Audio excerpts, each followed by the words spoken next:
আসসালামু আলাইকুম ওয়া রাহমাতুল্লাহি ওয়া বারাকাতুহু। প্রিয় মুসলিম ভাই ও বোনেরা, আজকে আমরা একটি গুরুত্বপূর্ণ টপিকের উপরে আলোচনা করব, যেটা মুসলিম পরিবারের জন্য অত্যন্ত প্রয়োজনীয় একটি বিষয়। আমাদের বাচ্চারা কেন দিন থেকে দূরে সরে যাচ্ছে? আজ অনেক মা বাবা অভিযোগ করেন, আমার সন্তান নামাজ পড়তে চায় না, কোরআন শিখতে চায় না, মোবাইল ছাড়া থাকতেই পারে না, ইসলামের কথা বললে বিরক্ত বোধ করে।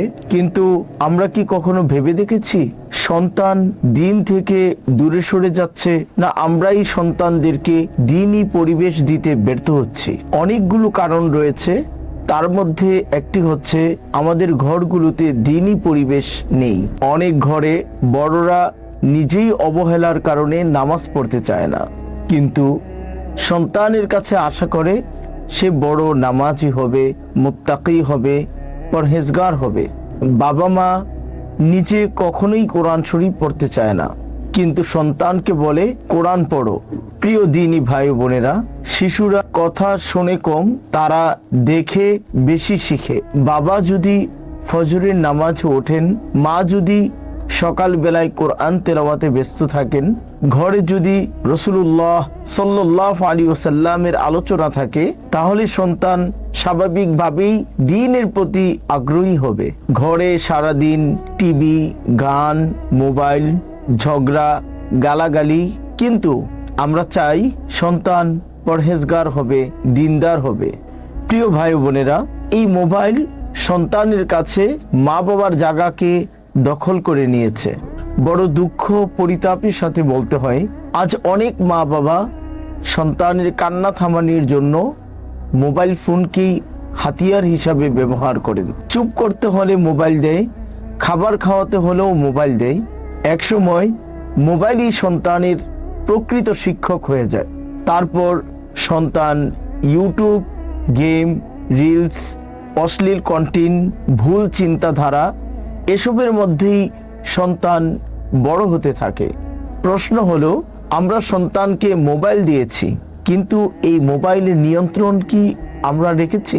আমরা ইন্টারনেট সন্তানের হাতে তুলে দিয়েছি, আমরা ইমানের পাহারা দিয়েছি কি? আরেকটি বিষয় হচ্ছে, সন্তানের কাছে দিনকে আমরা কঠিন করে উপস্থাপন করি।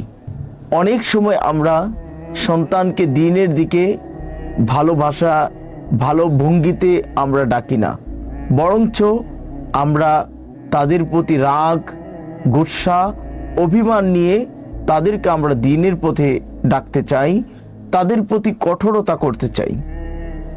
আমাদের অবস্থাটা এমন হয়, নামাজ না পড়লে শেষ, কোরআন না পড়লেই মার খাবি, এটা করিস না, ওটা করিস না, শুধু নিষেধ, শুধু ধমক, আর শুধু ভয় দেখানো। প্রিয় ভাই ও বোনেরা, দিন শুধু ভয় নয়, দিন হলো রহমত, ভালোবাসা, দিন হলো সুখ, শান্তি, অনাবিল সৌন্দর্যের এক উজ্জ্বল দৃষ্টান্ত।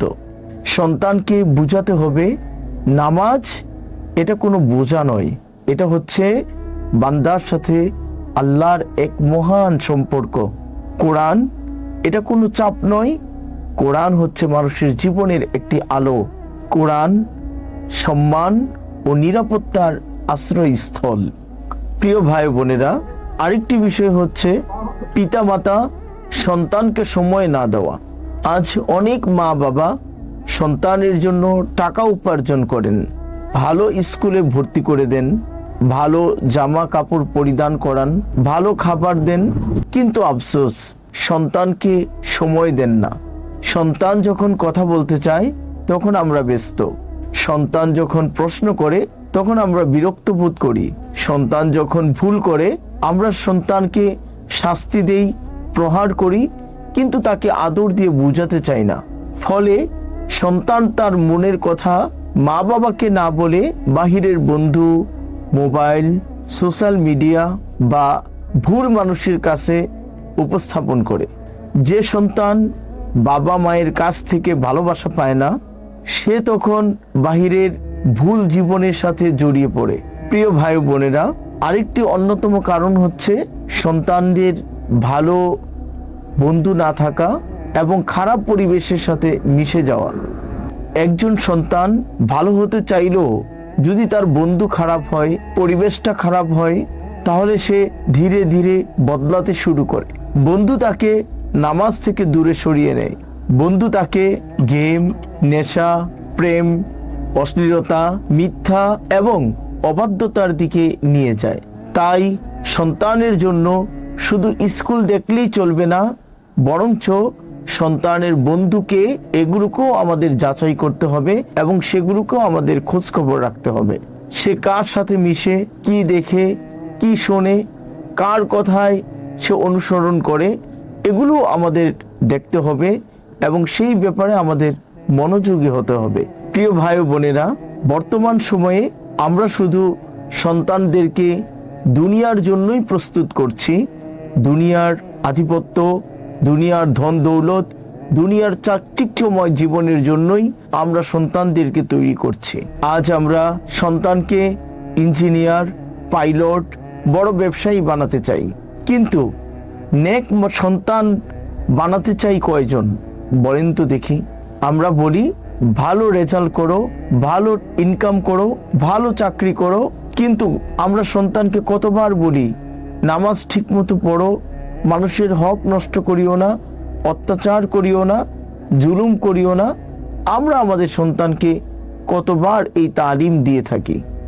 সন্তান যদি দুনিয়ায় সফল হয়, মনে রাখেন, সন্তান যদি দুনিয়ায় সফল হয় এবং আখিরাতে ব্যর্থ হয়, তাহলে আসল সফলতা কোথায়? প্রিয় ভাই ও বোনেরা, আমরা যতটুকু আলোচনা করেছি এর মূল সমাধান কি? প্রিয় ভাই ও বোনেরা, আমরা যতটুকু আলোচনা করেছি এর সমাধান কি? প্রথম সমাধান, মা বাবাকে আগে নিজেকেই বদলাতে হবে। সন্তানকে নামাজ শেখানোর আগেই নিজেকে নামাজি হতে হবে। সন্তানকে কোরআন শেখানোর আগে নিজের ঘরেই কোরআন পড়ার পরিবেশ তৈরি করতে হবে। দ্বিতীয় সমাধান হচ্ছে সন্তানের সাথে বন্ধুর মতো সম্পর্ক গড়ে তুলতে হবে। শুধু আদেশ নয়, ভালোবাসা দিয়ে সন্তানকে বুঝাতে হবে। সে ভুল করলে তাকে শুধরে দিতে হবে, সুন্দর নম্রতার সাথে নমনীয় ভাষায় তাকে শিক্ষা দিতে হবে, যাতে করে আমার সন্তানের কল্যাণকামী আমি হতে পারি। তৃতীয় সমাধান, মোবাইল, ইন্টারনেট আমাদেরকেই কন্ট্রোল করতে হবে। সন্তান কি দেখছে, কার সাথে কথা বলছে, আমাদেরকেই খেয়াল রাখতে হবে, আমাদেরকেই সতর্ক থাকতে হবে।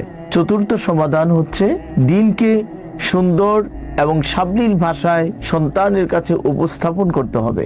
রাসূলুল্লাহ সাল্লাল্লাহু আলাইহি ওয়াসাল্লাম শিশুদেরকে ভালোবাসতেন এবং কোমলভাবে তাদেরকে শিক্ষা দিতেন। আমাদেরও সন্তানের প্রতি কোমলতা, দয়া ও সুন্দর আচরণের মাধ্যমে সন্তানকে দ্বীনের পথে ফিরিয়ে আনতে হবে। পঞ্চম সমাধান হচ্ছে সন্তানের জন্য বেশি বেশি দোয়া করতে হবে, কারণ হেদায়েত একমাত্র আল্লাহ সুবহানাহু ওয়া তাআলার হাতে। মা বাবা চেষ্টা করবে, কিন্তু আল্লাহ তাআলার দরবারে হাত তুলে ফরিয়াদ করতে হবে এবং সন্তানের উজ্জ্বল ভবিষ্যতের জন্য চোখের পানি ছেড়ে দিয়ে দোয়া করতে হবে। আল্লাহ তাআলা প্রত্যেকটি সন্তানকে আগামী দিনের প্রত্যেকের সন্তানকে আগামী দিনের জন্য কবুল করেন। আল্লাহ সুবহানাহু ওয়া তাআলা তাদের উজ্জ্বল ভবিষ্যৎ দান করেন, সুন্দর চরিত্র দান করেন। এখানেই আমরা আমাদের আলোচনা শেষ করছি। ওয়া আখিরু দাওয়ানা আলহামদুলিল্লাহি রাব্বিল আলামিন। আসসালামু আলাইকুম ওয়া রাহমাতুল্লাহি ওয়া বারাকাতুহু।